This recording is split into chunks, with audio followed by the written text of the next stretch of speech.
মুমিনের জীবনে আত্মশুদ্ধি আর বরকতের সওগাত নিয়ে আবারও ফিরে এলো পবিত্র মাহে রমাদান।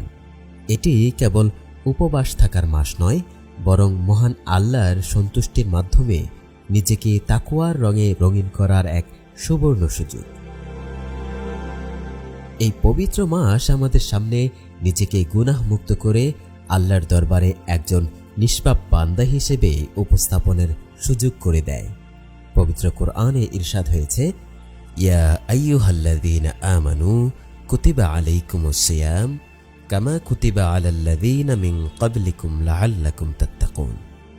হে ঈমানদারগণ, তোমাদের প্রতি রোজা ফরজ করা হয়েছে যেমন তোমাদের পূর্ববর্তী লোকদের প্রতি ফরজ করা হয়েছিল, যাতে তোমরা মুত্তাকি হতে পারো। রমাদান আমাদের শেখায় তাকওয়া বা আল্লাহ ভীতি। বাংলাদেশ ইসলামী ছাত্র শিবিরের পক্ষ থেকে আমাদের আহ্বান, আসুন এই রমাদানকে আমরা জীবনের শ্রেষ্ঠ এবং প্রোডাক্টিভ রমাদান হিসেবে গড়ে তুলি। পূর্ণ দিনী অনুভূতি সহকারে সিয়াম পালন করুন, রাসূলুল্লাহ সাল্লাল্লাহু আলাইহি ওয়াসাল্লামের সুন্নাহ অনুসরণ করে এবং ব্যক্তিগত আমলিয়াত বৃদ্ধির মাধ্যমে প্রতিটি মুহূর্ত ইবাদতে মশগুল থাকুন। মনে রাখবেন, রমাদান হল কোরআন প্রশিক্ষণের মাস। রাসূলুল্লাহ সাল্লাল্লাহু আলাইহি ওয়াসাল্লাম বলেছেন, খায়রুকুম মান তাআল্লামাল কুরআনা ওয়া আল্লামাহ। তোমাদের মধ্যে সেই ব্যক্তি উত্তম যে নিজে কোরআন শেখে এবং অন্যকে শেখায়।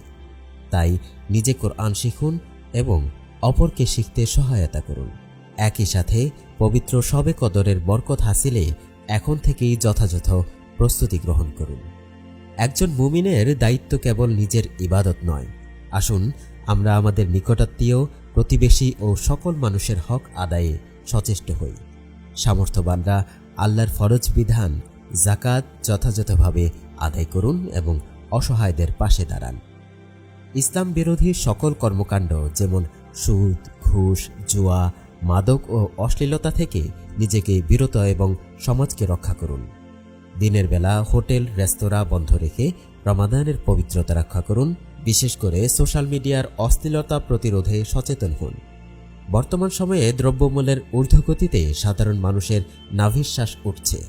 এই সংকটে বাজার সিন্ডিকেট ও মজুতদারি রোধে আমাদের ঐক্যবদ্ধ ভূমিকা পালন করতে হবে। একই সাথে বিশ্বব্যাপী নির্যাতিত মুসলিম উম্মার অধিকার রক্ষায় আমাদের সোচ্চার হতে হবে। আসুন রমাদানের এই মহান শিক্ষাকে কাজে লাগিয়ে আমরা একটি নৈতিকতা সমৃদ্ধ ও ইনসাফপূর্ণ সমাজ বিনির্মাণে আত্মনিয়োগ করি। আল্লাহ আমাদের এই রমাদানকে কবুল করুন। আমিন।